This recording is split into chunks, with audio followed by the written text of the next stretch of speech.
My name is Justin Pinion, and I'm the mental assassin. In my mentalism journey, I have met awesome people with awesome abilities using their awesome minds. It's time to learn their story. From my mind to yours, this is Mind Over Matter. Alright, welcome once again to Mind Over Matter, where we interview awesome people with awesome skills using their awesome minds. And today, we have a very special guest because this person is a multi-awarded individual. He is a youth advocate. Ladies and gentlemen, the voice master of the Philippines, Pocholo Gonzales. Woo! Woo! Palakpak! Hi, Pocholo, how are you? Okay lang po. Well, nga po ako alam mo kasi dito, layo pala nitong lugar mo. Well, thank you, Marero. Nice to have you here. Thank you very much for salamat sa pag-imbita. Well, salamat sa tanggap ng imbitasyon ko. I'm sure you are very busy. Alam mo yung busy, understated yan eh. Parang super busy tayo. Yan. Super duper. Sa bagay. Kasi ang busy kasi ano yan. Di ba parang business. Kung may busy ka, may business. Di ba? Kaya medyo na-touch din ako kasi nandito ka dahil... Oo naman. Kasi dapat last week, di ba? Buti na lang, walang pasok, kaya ngayon natuloy. And at least, finally, na-interview na kita. Anyway, Pocholo, gusto ko lang malaman yung secret mo at yung secret sa naging success mo as voice master of the Philippines. Yeah. Gusto ko malaman, can you tell us, para sa mga audience natin, can you tell us what being a voice master is or voice acting? Alam mo, nung bata ako, ang pangarap ko kasi maging factory worker. Taas ng pangarap ko, di ba? Buti na lang, sometimes dreams doesn't come true. Tama. Kasi, imagine mo kung factory worker ako. Wala akong matutupad ng mga pangarap. Buti na lang, mahirap kami. Kaya yung aming means of entertainment, imbes na TV, wala kasi kami TV, radyo.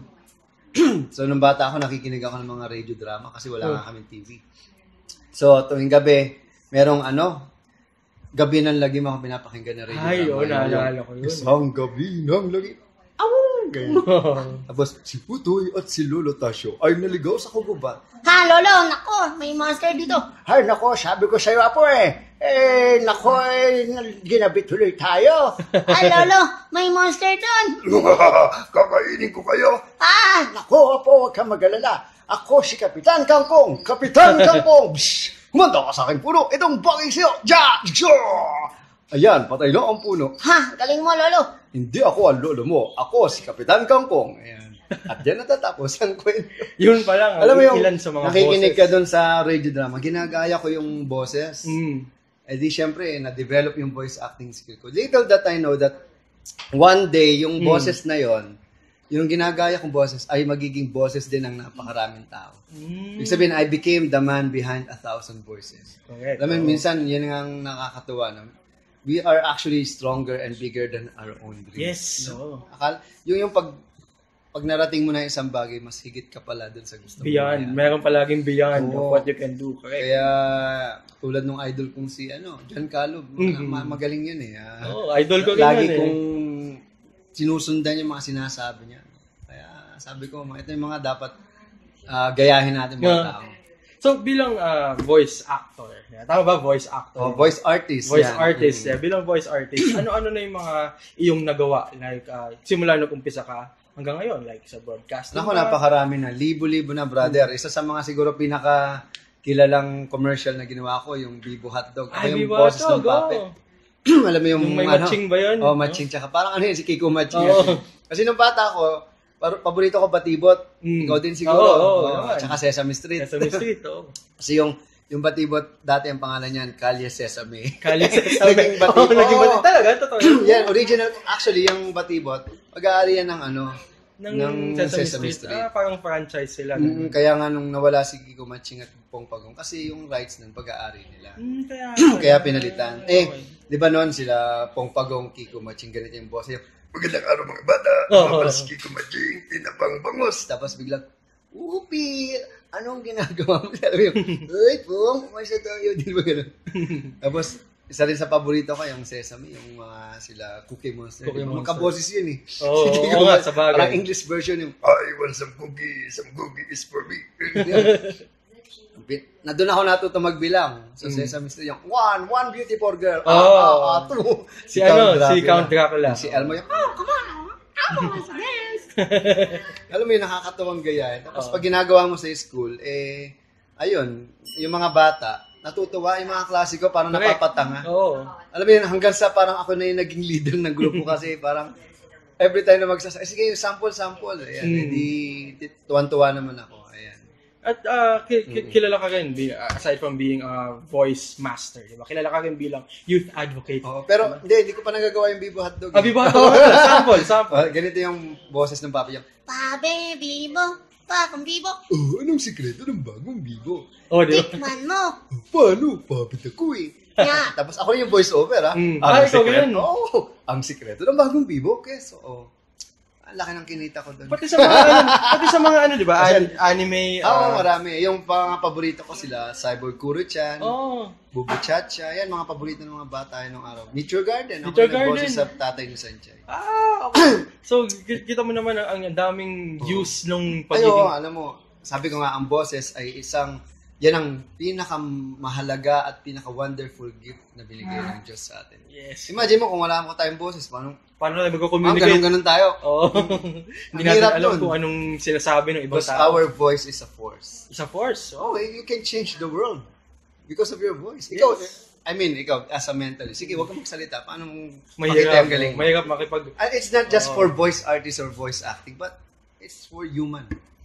Because it is the number one instrument in our human body. It is the only instrument that can start a war. Tama. Lahat ng war nag-start yan sa voice, speech. Diba? Hindi naman pwede magtinginan kayo, magpatayan kayo. Diba? Sasabihin, suntukan tayo. O kaya, ang kagandahan din sa boses, this is the only instrument that can say, I love you. Tama. Paano may express ng pagmamahal ko hindi mo sasabihin? Kaya maraming babae na sasaktan Kasi nag-assume. Mga asyumera. Pwede naman sabihin kasi lang. Kasi mga lalaki paasa. Paasa kasi yung pinakita mo sa akin. Bakit? Sinabi ko ba mahal kita? Tama. Yun. Kaya isa sa mga malaking tools din natin. Sabi sa mga babae, huwag niyong ituring na parang sipon yung mga lalaki. Na kung kailan kailangan ng pakawalan, pilit mo pa rin binabalikan. Sinisingot Lakas ng hugot, no? Hugot. Mga hugot na yan. Isa sa mga hinahangaan ko sa'yo is yung hindi ka lang, kumbaga, kumikita, kundi binabalik mo rin sa mga tao yung mga kinikita mo. Actually, hindi ko binabalik, brother. Bayad na yun, matagal na. Bago ko pa gawin yun, it's already paid. Yeah. Because of all the blessings and experiences na nangyari sa buhay natin. Alam mo, dapat, katulad nga sinasabi ng mga kaibigan ko si John Calop, you have an abundant mindset. Dapat yung feeling mo, alam mo yun, lahat darating yan basta't nagbigay ka. Correct. And isa dun sa ang mga sinusuportahan mo is yung youth, di ba? Oo naman. Bakit sa dinami-dami ng pwede mong pinili na supportan, bakit youth? Kasi ang youth ang pinakamadali ring matouch yung life. Kasi may chance ka pang magbago Unlike yung matatanda, hello. And sila 60 ka na, paano mo babaguhin? Ang hirap mo, alam mo yan, parang nandun ka na sa part ng regrets Sila rin yung pwedeng i-hone, di ba? Yung bago ka pa pumasok sa talagang mundo ng tinatawag nilang real world. Kasi, although we are already in a real world, yung tingin kasi nilang real world after graduation Oo nga. So, dun, ipaparealize mo sila, yung real world is the time you become a human being, you're already in a real world, no? So, wag mo sayangin yung time mo na you can become someone else. So, do something today that your future self will thank you for. Yan. So, diba? Gandang vision nun, di ba? So, pwede makuha yun ng mga viewers natin. And aside from that, gusto ko lang din malaman, bilang voice artist, paano ka nagpa-practice? Araw-araw actually. Araw-araw sa bagay, nagsasalita tayo, no? Oo, tsaka pag may pinagbamasdan akong tao, na ginagaya ko na yung ayun, the best voice artists are observers. Parang si Duterte, for example. Hindi ko naman akaya dati yan. Inobserbahan ko lang. Ganun siya. Mga ka-action na upward, ang dugay na ito, ang ipanghulatan, di ba? Di ba sabi ko sa'yo, ka mag-droga, kundi patayin kita. Sinoy-noy, ganyan ang magsalita. Ako, Sinoy-noy Aquino, tama po. Sabi ko, walang wang. Biglang bagay. Ano yun, pinag-aagalan mo sila, pinapanood mo? Ha? Yung kunyari, nakakuha kang inspirasyon. Hindi, tsaka ang tao kasi, may tinatawag tayong, vocal thumbprint. Bawat tao meron yung, kumbaga, kung meron tayong thumbprint, ang boses natin may vocal thumbprint. So, may mga nuances, intonation, pitch character, tempo tayo na ginagawa. So, yun yung galing. So, ma-identify mo kagad pag nagsasalita, ito yung tempo niya, yung speed, yung pitch niya, tapos may texture yung boses. Tapos may rhythm siya. Galing, no? Ore, si FBR, di ba yung, wala pa siya, Paul. Good morning, mabuhay, para sa Philippines 2000. Meron siyang intonation. So, especially yung mga kilalang tao, yung mga character kasi yung boses na. SpongeBob, for example. Hey Patrick, I'm SpongeBob. Di ba yung parang, kasi yung mga cartoons, mas madaling gayahin kasi mas characterized. So, bawat voices... Like yung tao, mahirap talagang gayahin yan. Bawat voices ba natin, unique? Yes, it's unique and it's a choice. You choose the voices that comes out from your mouth. Correct. It's not just a gift, no? Pwede namang, ganyan yung boses ko, usap tayo, maniwala ka, voice talent ako, di ba? I choose my voice. So, depende yan. Hanggang sa'yo masanay na yung boses mo. Di ba, nung bata ka, parang language. Hindi ka naman marunong mag-Tagalog until you've heard Filipino language. Yes. Kung lumaki ka sa Amerika, you have an American accent. Di ba, parang, yung anak ko, hindi man lumaki sa Amerika, in-expose ko sa American accent. Kaya pag nag-English yan, kala mo galing ng Amerika. Gayang-gaya din. Kasi ano yan imitation of sound. Language is an imitation of sound. So, the voice is also an imitation of sound. Galing. So, and nakikita ko din sa mga ginagawa mo usually. So, kasi parati kita sinusundan sa Facebook. Idol kita eh. Addict, no? Araw-araw ko nun sila sa may to. And isa sa mga nakikita ko. Parang si Lloyd Luna lang yan. Parang si Lloyd. Si Lloyd, iniidolo ko ganyan eh. Si Lloyd. So, nakita ko na nagto-talk ka din, nag-motivational speaking ka, and you're also using your talent. Of course. To spread the goodness. That's, in public speaking, they're not interested with what you're going to say. They're just interested to the person. To the person, nice. Parang subject. There's no such thing as boring subject, only boring teachers. Correct. And there's no such thing as boring seminar or workshop except boring speaker. Parang sa sales din, di ba? Hindi naman gusto talaga yung produkto. Dahil yung nagbebenta, magaling. I like that, di ba? Nabentahan mo ko, hindi dahil gusto ko yan. Kasi ang bait mo, ang galing mo. Galing. And sa sales naman, ganun eh. And sa mga viewers natin na gusto rin matuto ng voice acting, ano ba ang pwede natin maipapayo sa kanila? Unang-una, I need your interest. Interest. Interest yan. Pag wala kang interest, kahit naman anong turo ko sa'yo, useless yan. Second, you don't treat it something that you will earn from, but it's an art form. It's your craft. Yes. Kasi pag pera na kagad naging motivation mo, everything will fall. Yes, correct. Make your passion your motivation. Money will follow. Alay ko bang kikita ako sa boses ko? Pinakamalaki ko siguro kinita, 300,000. Isang araw lang trabaho. Pero hindi mo in-expect yun, di ba? Bata pa ako noon, mga 21, 22 years old. Pwede ka nang bumili ng mga panahon na yan. Siguro, laptop. Laptop. Pwede na rin kotse, kung gusto mo, di ba? Second hand, pwede.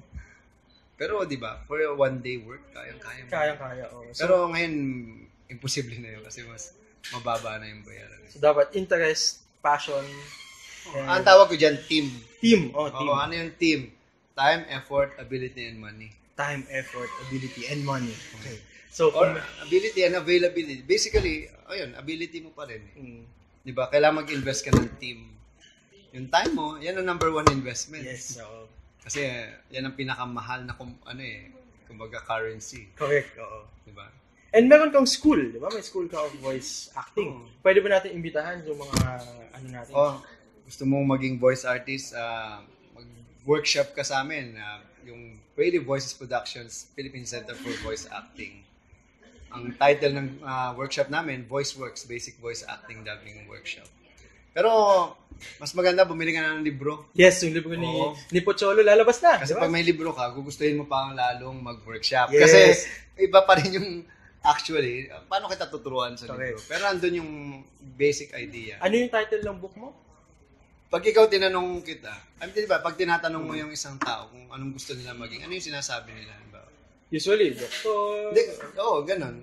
Pero diba, kunwari, kung ikaw, ng bata ka, gusto mo maging doktor, anong sasabihin mo? Gusto mo? Magpagaling ng tao. Hindi, gusto mong maging? Gusto ko maging doktor. Yung mga tao ang tanong lagi, ano yung gusto mo? Gusto kong maging engineer. Yung title ng book ko, gusto kong maging voice talent.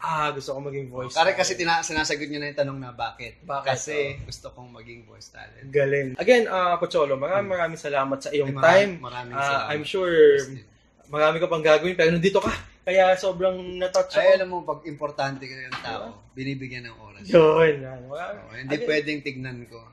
Tama. There's no such thing as busy sa isang taong mahalaga. Yan. Depende lang sa kung sino uunahin. Di ba? May priority. Di ba? Walang taong busy sa taong priority. Priority. Tama. Tama. Again, Pocholo, maraming salamat sa inyong time na at pag-share ng iyong talent. Ganda ng programa, Mind Over Matter, where we interview awesome yan ang ginagawa namin. Ako naman, Voice Over Matter. Voice Over Matter. Voice Over Matter. Kasi sabi ko nga, 4 times mo mabubuo ang isang bagay sa buhay mo. Paano? You think about it. You say about it. You write about it. And you do about it. Correct. Think about it. Say about it. Kahit gawin mong tatlong yan. You think, you write, you say. Kung you don't do, useless pa rin yan. Useless. Yung pinaka-importante you do. Kaya nga sabi nung isang commercial, just do it. Just do it. Hindi, don't think it. Everything starts don't say it. With the mind, di ba? Say it, do it, and write it and do it. Then do it. Marami tayong natutunan, grabe, sa maiksing na panahon na yun. And again, thank you very, very much once again. This is Pocholo Gonzalez, the voice master. Thank you very much. And I am Justin Piñon from Our Mind to Yours. This is Mind Over Matter. See you next time.